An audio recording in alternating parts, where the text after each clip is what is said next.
I thought I had it all. An amazing wife, a decent job, and a pretty normal life. Stephanie and I had been married for 6 years. At first, she was everything I ever wanted in a partner. Smart, funny, gorgeous. Everyone who met her would joke that I married up. And maybe I did. But somewhere along the line, things started to feel off. It wasn't like she changed overnight or anything, but there were little things. She started spending more time on her phone, laughing at messages she wouldn't share. She would get dressed up for girls' nights, more often than usual, and whenever I asked if I could drop her off or pick her up, she'd say it was just a casual hangout and not worth the hassle. Then there was her sudden interest in the gym. Stephanie wasn't the type to care much about working out before, but now she was going 5 times a week, buying expensive leggings and crop tops that left little to the imagination. At first, I admired her dedication, but when she'd come home from the gym and barely look at me, I started to wonder if her efforts were really about staying healthy or impressing someone else. The kicker came in late December, right before New Year's. Her company announced a big end-of-year corporate party.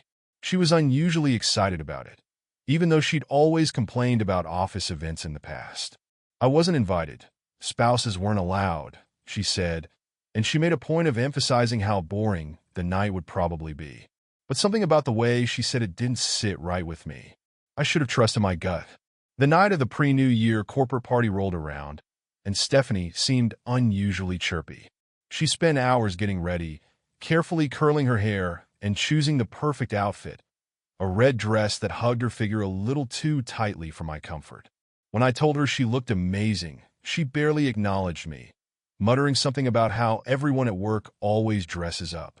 She left around 7 p.m., promising to be back by midnight. "Don't wait up," she said with a wink, and for some reason, that simple line hit me wrong. I didn't wait up, at least not intentionally. But midnight came and went, and she was nowhere to be seen. At 1 a.m., I texted her. No response. By 2 a.m., I called. Straight to voicemail. I was pacing the living room by the time the clock struck 3, my mind running wild with scenarios. Finally, at 3:30, I heard the sound of her key in the lock. Stephanie stumbled in, her hair a mess and her makeup smudged. She smelled faintly of alcohol and something I couldn't place. "You're up," she slurred, tossing her purse on the couch. "Where the hell have you been, Stephanie?" I asked, trying to keep my voice steady. "Relax, Jeff," she said, waving me off. "The party ran late. It's not a big deal." Not a big deal? She'd been completely unreachable for hours, and now she was brushing it off like it was nothing. I wanted to press her further, but something in her tone warned me to back off. Still, the pit in my stomach told me there was more to the story. The next day, I couldn't shake the feeling that something had happened. Stephanie acted normal, even cheerful, but her phone never left her side. That was unusual for her. Normally, she'd leave it lying around, but now it was either in her hand or tucked into her pocket. Suspicion got the better of me. While she was in the shower, I grabbed her phone, but of course it was locked. I wasn't tech-savvy enough to crack her passcode, but something told me that if I could, I'd find answers I didn't want. What really confirmed my fears, though, was a conversation I overheard a few days later. She was on the phone with someone, Tony, I think she said. Her voice was low, playful, and a little too familiar for my liking. I stayed out of sight, listening as she laughed and said, "No, I don't think Jeff suspects a thing." My stomach twisted. There it was. The confirmation I dreaded. Hearing Stephanie laugh and say my name like that sent me spiraling. I couldn't sleep that night, couldn't eat. My mind kept replaying her words. I didn't suspect a thing? Really? The woman I'd trusted with my life was laughing behind my back with some guy named Tony? I knew I had to get proof. Confronting her with nothing but suspicions would just make her twist the story and gaslight me into thinking I was crazy. She'd always been good with words, too good. So, I waited for my chance. A couple of days later, she mentioned she'd be heading to the gym. "You don't mind, right? I'll grab coffee with the girls after," she said, not even bothering to make eye contact. "Sure," I replied, keeping my voice neutral. As soon as she left, I went into full detective mode. I checked her laptop, but she'd logged out of everything. Then I remembered her old iPad sitting in the back of our closet. Stephanie wasn't the most tech-savvy person, so I figured she probably hadn't bothered to update it. Sure enough, when I powered it on, her accounts were still logged in. My hand shook as I opened her messages, and that's when I saw it. Text from Tony. The conversation was sickening. They talked about their night at the party in explicit detail, how they'd snuck off to a private room, and you get the idea. Tony even joked about how bold it was to do it so close to other people. Stephanie replied with a winking emoji and said, "It was worth it." There were dozens of messages. Plans to meet up. Complaints about how boring I was. And then there was one that hit me like a punch to the gut. "Jeff is so clueless, it's almost cute." I stared at the screen, my chest heaving. My entire marriage was a lie. Later that night, I decided to act normal, as if I didn't know anything. But the betrayal burned in my gut. I couldn't look at her without picturing her with him. That smug bastard, laughing at me behind my back. I decided to keep digging. Over the next few days, I checked her iPad whenever I could. I found out they were planning to meet again, this time at a hotel. It was set for the following weekend. The same night, she told me she'd be going to book club. That's when I knew I had to confront her. But I wasn't going to do it right away. No, I wanted to catch her in the act. The night of her so-called book club came faster than I expected. Stephanie kissed me on the cheek before she left, telling me not to wait up. That fake smile she gave me made my skin crawl. I told her to have fun, forcing a smile in return, even though I wanted to scream at her right then and there. As soon as she was out the door, I grabbed my car keys and followed her.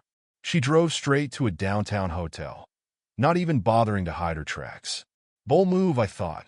My heart was pounding, but I kept my distance, watching as she parked and walked into the lobby. I gave her a few minutes before heading inside myself.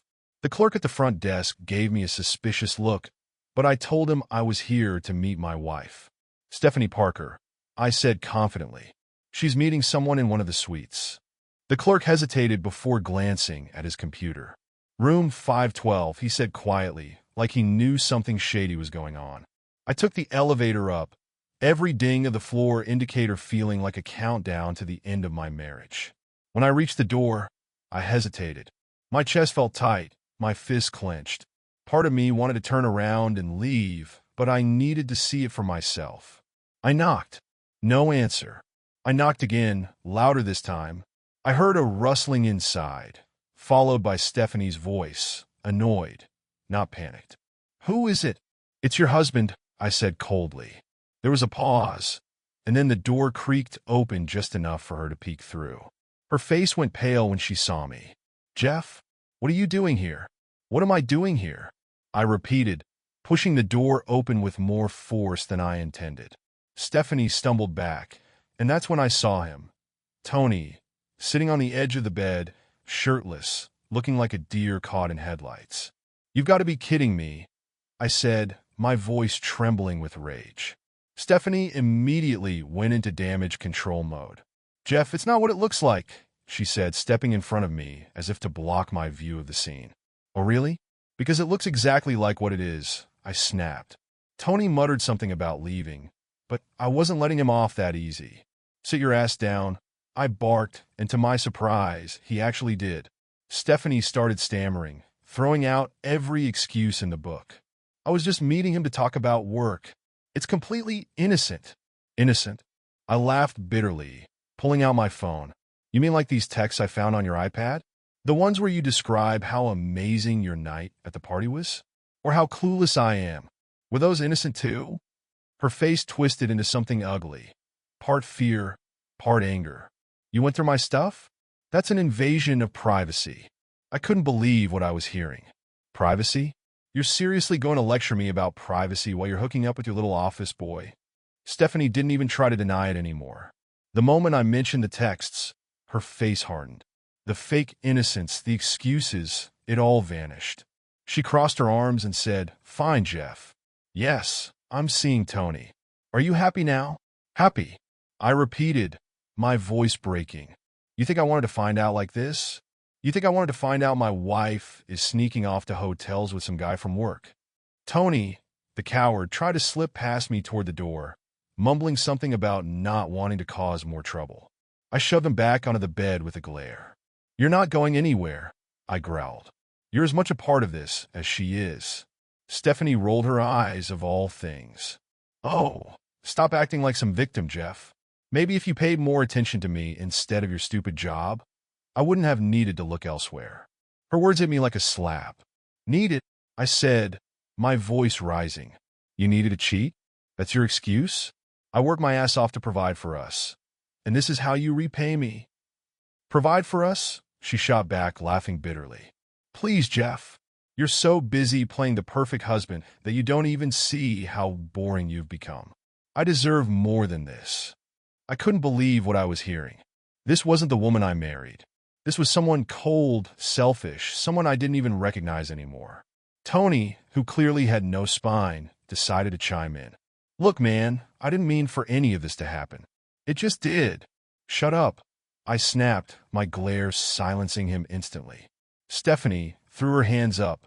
Great. Now you're scaring Tony. Why don't you just leave, Jeff? You're embarrassing yourself. That was it. Something inside me broke. The betrayal, the lies, the sheer arrogance of her standing there like she was the victim. It was too much. I stormed out of the room, slamming the door behind me, but not before saying one last thing. You'll regret this, Stephanie. Both of you will. The drive home was a blur. My hands gripped the steering wheel so tightly that my knuckles turned white. My mind raced with everything I'd seen, everything she'd said. I felt humiliated, furious, and completely broken all at once.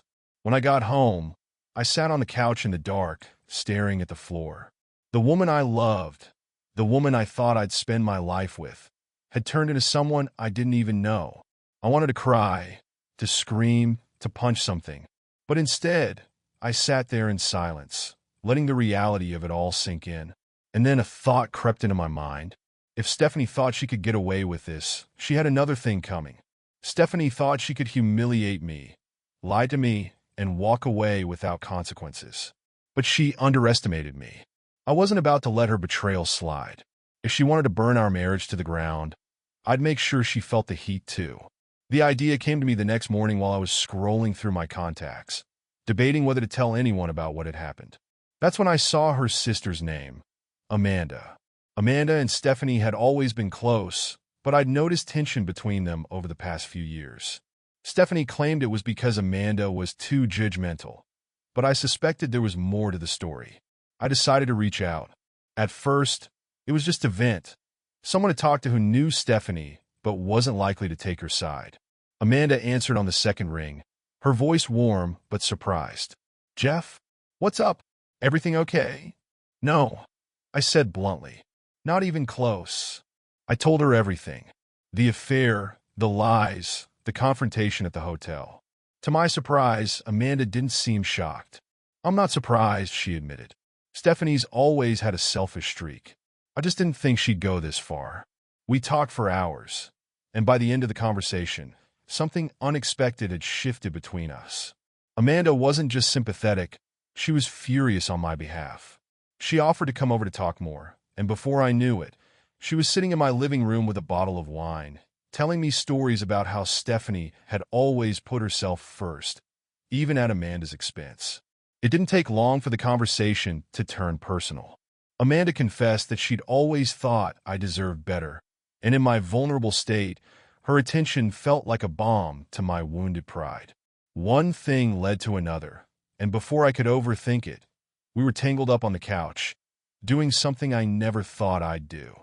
The next morning, Stephanie came home earlier than expected. I hadn't planned on her seeing Amanda there, but in hindsight, it was perfect. Stephanie walked through the door, still wearing her smug expression, but it dropped the moment she saw Amanda in one of my t-shirts, sipping coffee at the kitchen table. What the hell is this? Stephanie demanded, her eyes darting between us. Oh, you're back, I said casually, leaning against the counter. Amanda stopped by to comfort me. Stephanie's face turned red, and for the first time, she was speechless. Comfort you, she finally sputtered. Yeah, Amanda said coolly, not even bothering to look ashamed. You deserve better, Steph. And honestly, I think we both know you've been asking for this. Stephanie exploded. She screamed, called us every name in the book, and tried to play the victim, but it didn't work. I calmly pointed out that her actions had led us here. You cheated, Steph, I said. You made your choices. Now I'm making mine. She stormed out, slamming the door behind her, and I felt a strange sense of satisfaction. For the first time in weeks, I felt like I had some control over my life again. Stephanie's dramatic exit didn't mark the end of her fury. Within hours, my phone started blowing up with calls and texts from her. At first, she demanded an explanation. How could you do this to me? With my sister of all people? She spat in one voicemail. I didn't bother responding. When the demanding didn't work, she switched to insults.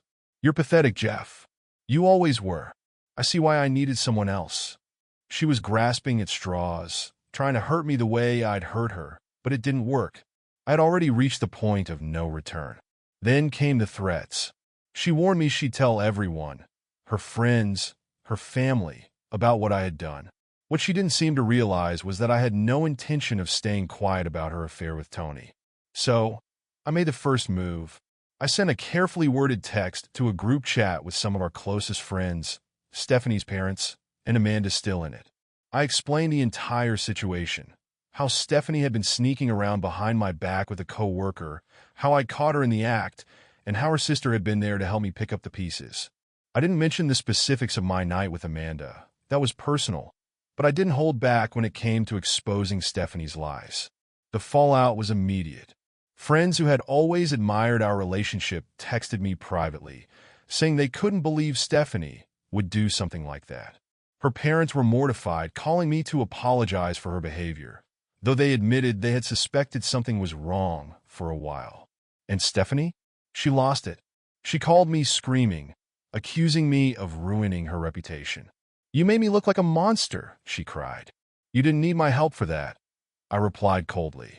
You managed just fine on your own. Meanwhile, Amanda and I grew closer.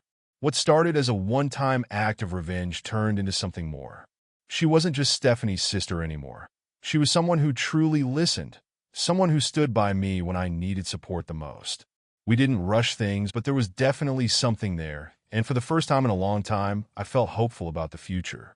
Stephanie, on the other hand, spiraled. Her relationship with Tony didn't last. Shocking, I know. Apparently, he wasn't interested in being anything more than her dirty little secret. When she tried to come crawling back to me, I didn't even consider it. You made your bed, Steph, I told her when she showed up at my door one night, tears streaming down her face. Now you get to lie in it. Alone. After Stephanie's meltdown at my doorstep, I knew the chapter of my life with her was officially over. Watching her stand there, begging for forgiveness, made me realize just how far she had fallen, not just in my eyes, but in her own life. Her charm, her confidence, all of it was gone, replaced by desperation. I'll change, Jeff, she pleaded. We can fix this. I made a mistake, but I can make it right. I didn't even feel anger anymore. Just pity. You didn't make a mistake, Stephanie. A mistake is forgetting to pick up milk at the store. What you did was a choice, 1,000 choices, over and over again. She kept crying, but I shut the door in her face. I was done letting her manipulate me. The next morning, I called my lawyer. Divorce papers were drafted within a week, and I made sure they were airtight. I wasn't about to let her walk away with anything she didn't deserve. And thanks to the messages and evidence I collected, I had the upper hand. Stephanie tried to fight back, of course. She called me selfish, heartless, accused me of ruining her life. But the court didn't see it that way. By the time the dust settled, she walked away with her dignity in shreds and barely a fraction of what she'd hoped to get. In the meantime, things with Amanda were complicated. We agreed to keep things quiet for a while, knowing how messy it would look to others. But we couldn't deny what was happening between us. She was everything Stephanie wasn't. Kind, genuine, supportive. One evening, a few months after the divorce was finalized, Amanda and I were sitting on the couch, watching some old movie. She turned to me, her eyes serious. Are you sure about this? She asked. About us? I don't want you to feel like I'm just a rebound. I took her hand, smiling for what felt like the first time in ages. I've never been more sure about anything, I said. For the first time in months, I felt like my life was heading in the right direction. As for Stephanie, I heard through mutual friends that she'd tried to reconcile with Tony after the divorce. but he had already moved on. She was still working at the same job, though her reputation there had taken a massive hit. Apparently, word of her affair had spread through the office like wildfire after I exposed everything. She called me one last time, months after the divorce was finalized. "I just want to know," she said, her voice trembling. "Was it worth it? Being with Amanda?" I thought about it for a moment. "Yes," I said simply. "Because unlike you, she actually knows how to treat people with respect." The divorce was finalized, and life slowly began to fall into place. It wasn't easy, of course. Some days, I felt the weight of betrayal pressing down on me like a stone. But with each passing day, that weight grew lighter. Amanda stayed by my side through it all. We didn't rush things, we both needed time to heal. But what we had was real, something built on trust and mutual respect, not lies and deceit. And for the first time in years, I felt like I could breathe again. Stephanie, on the other hand, became a cautionary tale in our social circle. Word of her affair with Tony spread fast, especially after I shared the details. She tried to salvage her reputation, but it was no use. Even her closest friends began to distance themselves. What surprised me most was the reaction from her own family. Amanda told me later that their parents were furious with Stephanie for what she'd done, especially since she had tried to play the victim. "You're the one who threw it all away," her mother had told her. Looking back, I realized how much I'd ignored the warning signs. Stephanie's lies, her selfishness, it had all been there from the start, but I chose to see what I wanted to see. Love does that to you. It blinds you. But here's the thing, I don't regret what happened. As painful as it was, it taught me lessons I'll carry for the rest of my life. I learned to trust my instincts, to set boundaries, and to never let someone else dictate my worth. If you're reading this and you're going through something similar, here's my advice. Don't ignore the signs. Don't let anyone make you feel small or unworthy. And most importantly, don't be afraid to walk away. Life is too short to waste on someone who doesn't value you. As for me, I'm starting over. Amanda and I are still figuring things out, but we're happy. And I'm finally free of the toxic weight Stephanie brought into my life. I thought losing her would break me. Instead, it gave me the strength to rebuild.